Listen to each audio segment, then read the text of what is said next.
What's up, everybody? Welcome back to the internet, where your cesspool is my jacuzzi. I decided to do something a little different for Labor Day this year. I stayed at this Airbnb, but it was like an old school bus that somebody had converted into a tiny house.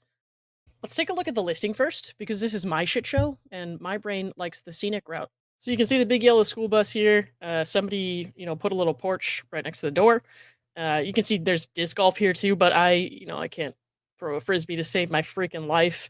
And I'm not going to chase that thing into the woods, so it was nice to see, though, I guess. When I saw this, I knew I had to see it in person. Not only because it's cool, but also because when I was a kid, I kept telling people I wanted to be a school bus driver when I grew up. Okay, we're getting off track here. So anyways, I thought it'd be nice to sit on the school bus and just see what could have been. Anyways, I tweeted out pictures of this bus, and I was like, hey guys, I'm sleeping on the Magic School Bus tonight. Hope I don't get murder housed. And people took that pretty seriously. Some of you read those tweets and thought, oh my god, she did it. She finally started experimenting with crack. And while this particular location might not be the worst ever site for a crack den, I didn't tell you that, I will not be doing any kind of hard drugs until I'm senile and my organs are on the cusp of failing anyways. It'll be kind of like fireworks on the 5th of July. Like, oh man, this isn't really fun anymore. It's kind of unsettling, but they're here and we already paid for them at the shady tent in the mall parking lot, so here we go.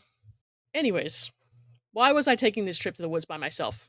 Every now and then I'll do something like this, have a little mandatory me time away from home. Why? Because at home I'm like too distracted. I can always find some reason not to sit down and work through what I need to work through, whether that's some kind of personal problem or I'm having a scheduled existential crisis. I don't know. I actually don't know which one it is today. But she did know. It was both. Someday I'll have someone to take with me when I need to do things like this, but I would have to be really sure that's somebody to invite them into that part of my life. So basically I choose the bear, whether the other option is a man or a woman. A little while in, I realized I had forgotten to consider something. Guys, chill, alright? Yeah, technically I'm alone in the woods, and technically I'm afraid of the dark, and I don't like to watch scary things alone, but I have Sonia with me, so we're gonna be just fine. This was admittedly kind of an odd decision, now that I'm thinking about it, but that's fine. I have no choice but to sit here and grow from this life experience. So is that the best idea? Don't answer that. This isn't a fucking feedback survey. I do what I want. So what was I doing out in the woods by myself? Well, to understand that, you need to understand this. For my biographer? Just focus.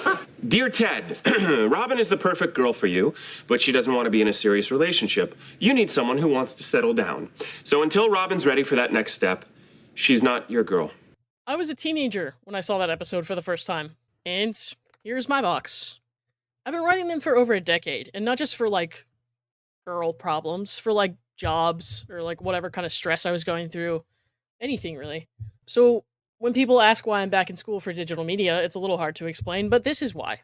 Because now I'm not trying to be Thor or fucking Spider-Man. I mean, that would be awesome. But it's the little things in TV and in movies that can touch someone's life.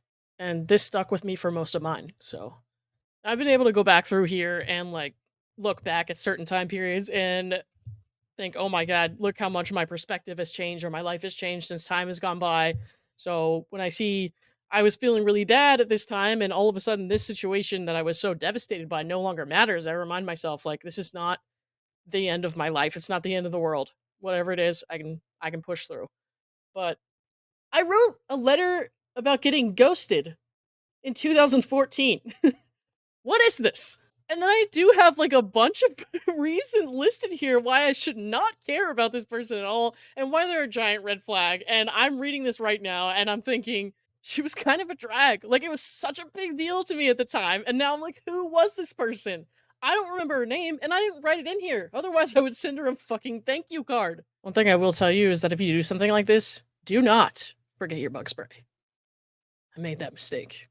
So anyways, that's why I was alone on a school bus in the middle of the woods on Labor Day. Because it's the best way for me to do a little reflection. I'm sure I'll be back on stream throughout the week, but on Friday night, I think we're gonna do the first episode of the Cross-Eye stream.